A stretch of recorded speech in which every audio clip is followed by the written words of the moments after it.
안녕하세요. 최다은 변호사입니다. 성범죄 무고 처벌 강화에 대한 이슈가 뜨거운데요.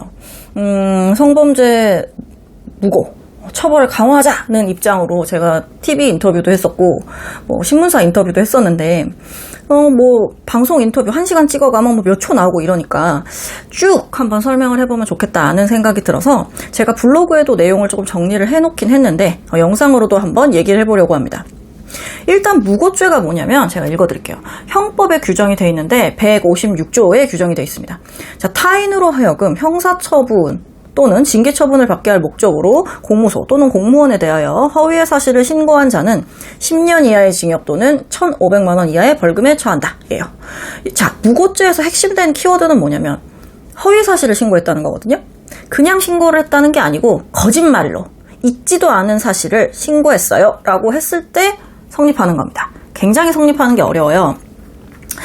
자, 성범죄 무고라는 거는 결국 성범죄의 맹점이 뭐죠? 객관적인 증거를 찾기 어렵다는 거예요. 만약에 누구를 때렸어. 그러면은 때리는 CCTV가 있든 아니면은 여러 정황 증거로 또 이렇게 따질 수도 있겠지만 진단서를 떼던지. 근데 누가 내 허벅지를 만졌어요. 이런 거는 사실 진단서를 떼기도 어렵고 애매한 경우들이 많아요. 근데 정황상 이 사람이 바로 현장에서 뛰어나가서 신고를 했다거나 여러 정황으로 봤을 때 피해자의 진술이 훨씬 더 신빙성이 있고 가해자가 진술의 신빙성이 없다. 이런 경우에는 유죄로 인정되기도 하잖아요. 굉장히 위험성이 높죠, 성범죄는. 그렇기 때문에 성범죄 무고가 많은 거예요. 예를 들자면 누가 날 때렸어. 이런 걸로는 무고를 잘 안 해요. 그런데 성범죄, 자 내가 쟤 엿먹여야지. 이런 식으로 무고를 하는 경우들이 있단 말이죠. 근데 그 무고죄가 성립이 돼서 유죄가 인정되는 것은 굉장히 어렵다. 제가 바늘구멍 낙타 통과하는 거랑 비슷하다라고 얘기할 정도로 과장이긴 하지만 굉장히 어렵습니다. 성범죄 무고가 인정된 경우를 설명을 하나 드리자면 실제로 있었던 판례예요. 자, 택시 운전기사가 강제추행으로 고소를 당했어. 자, 택시 승객이 택시를 탔는데 택시 운전기사랑 싸우게 된 거죠. 너 어디 두고 보자. 내가 널 가만두지 않을 거야. 그래서 택시 승객이 경찰서에 가가지고 방금 나 택시 탔었는데 그 택시 운전기사가 나를 강제추행했습니다. 내 허벅지를 만지고 몸을 돌려가지고 막 만졌습니다. 라고 얘기했어요. 그런데 정말 다행인 건 택시는 실내 블랙박스가 있죠. 그러니까 택시 운전사가 택시 실내 블랙박스 영상을 빼서 경찰에 증거로 제출했어요. 자, 그 고소한 사람이 택시에 타는 순간부터 내리는 순간까지가 다 찍혀 있었고 그 둘이 언쟁을 벌이는 거는 확인할 수 있었지만 운전기사가 뒤를 돌려서 피해자의 허벅지를 만진다거나 이런 모습은 전혀 없었어. 그러니까 이거는 100% 허위의 사실이라는 게 객관적으로 입증된 경우죠. 그런 경우에 자기가 추행의 피해를 당했다고 한 그 무고의 가해자, 그 사람이 처벌을 받게 되는데 이런 사람 실형 나올까요? 실형이 안 나온다는 거예요. 자, 초범이거나 이런 경우에는 기껏해야 벌금형? 정말 세게 고소를 했었다. 강간을 했어요. 이런 식으로 고소를 했어도 집행유예밖에 안 나온다는 거예요. 그러니까 자, 위험성을 따졌을 때 그 범죄를 신고를 함으로써 상대방이 입을 큰 피해와 내가 그냥 아님 말고 라는 식으로 이 무고를 한 사람의 피해의 강도가 어느 정도 비슷해야 되는 거 아니야? 그 위험성이 비슷해야 되는 거 아니니? 라는 게 이제 제 의견인 거죠. 왜? 무고라는 건 성립하기가 너무 어려우니까. 그 어려운 거를 뚫고 무고가 입증이 된 사안이라고 한다면 그 사람은 완전 거짓말로 작정을 하고 저 사람을 성범죄로 고소를 한 건이란 말이에요. 그런 사람에 대해서 강하게 처벌하는 거야말로 진짜 피해자들을 보호하는 겁니다. 그런 사람들 때문에 진정한 피해자들까지도 의심을 받잖아요.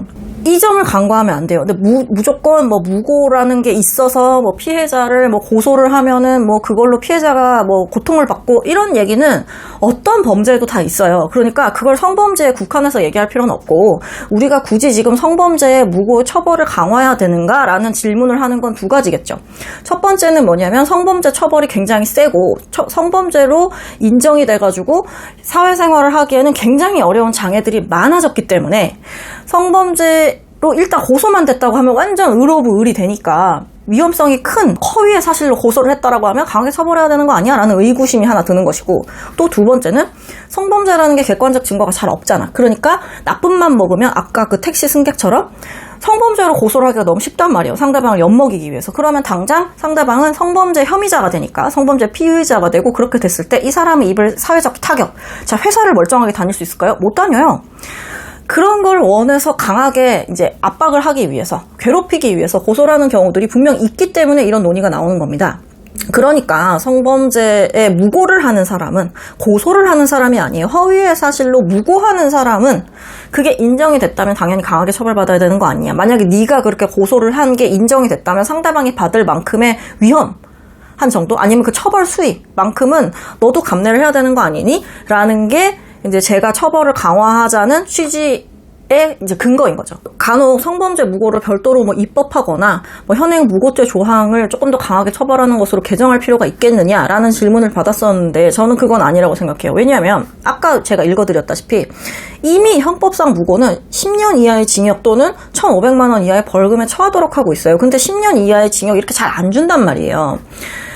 뭐 성매매를 하러 간 사람이 강간을 당했다라고 무고한 경우가 최근에 이제 판례 트렌드를 봤을 때 가장 인정이 많이 된, 무고가 인정된 많은 케이스였는데, 그런 경우에도 뭐 끼케야 집행유예예요. 끼케야 집행유예고 선처를 받는 요건도 그거야. 뭐 초범이고, 다행히 피무고자가 처벌을 받지 않았고, 그리고 그 무고를 한 사람이 반성하고 있대, 자기 잘못을. 당연히 반성하고 인정하죠. 왜냐면 객관적 증거가 있는데, 객관적 증거가 있으니까 어쩔 수 없이 인정을 하는 거죠. 근데 거기에는 피무고자, 강제추행 당했다고 뭐 고소당한 그 운전기사를 생각하시면 돼요.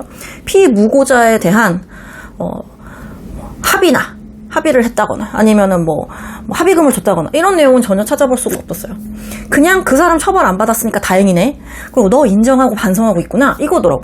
성범죄인 경우에는 무조건 인정이 됐다라고 하면 피해자에게 사죄를 하고 합의를 하는 게 양형의 가장 첫 번째 요소란 말이에요. 근데 이건 아예 빠져 있어. 그러면 피무고자가 용서하지도 않았는데, 물론 무고죄에서 피해자는 보호법익은 피무고자의 어떤 뭐 형사처벌을 받지 않은 뭐 권리 이런 건 아니지만 이제 기관을 이제 속였다 이런 의미거든요. 그렇기 때문에 피무고자에 대한 뭐 합의나 선처나 이런 게 필요로 하지 않는다는 거는 법적으로는 이해가 되지만 사실상으로는 이게 좀 필요한 게 아니냐라는 생각을 갖게 되는 거죠. 그래서 현행 법조항으로도 충분히 판사가 재량을 행사해서 선처를 하거나 강하게 처벌할 수가 있는데 실제로 그런 일이 벌어지고 있지 않기 때문에 실무에서 그런 일들이 좀 일어나야 된다는 얘기를 하는 겁니다.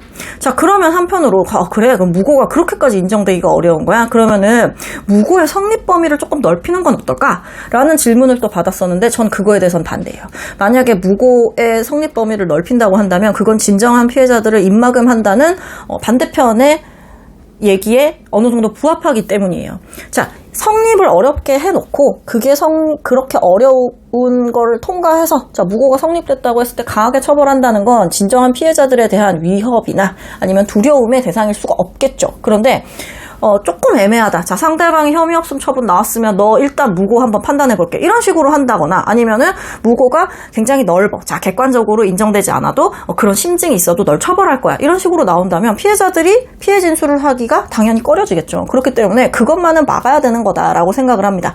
자, 강제추행이든 강간이든 성립하는 것도 굉장히 보수적으로 하고, 자, 애매한 경우에는 피고인에게 이익이 되도록 하는 것이 형사법의 기본 원리이듯이 무고도 마찬가지가 돼야 되겠죠. 하지만 그게 통과가 됐다면 강하게 처벌해야 되는 게 맞는 거다는 게 제 입장입니다.